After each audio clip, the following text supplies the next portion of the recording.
Hai. Zamani habari za asubuhi wa Kenya.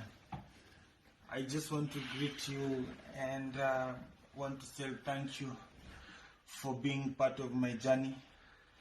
Kenyans and East Africa, I want to thank you for being part of my suffering.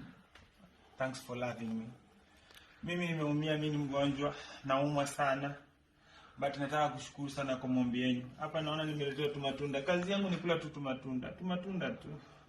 Mkipata tumatunda mahali wa Kenya na wa Tanzania na Waganda na wa Rwanda, please mtumanie tu tumatunda. Mungu atanisaidia.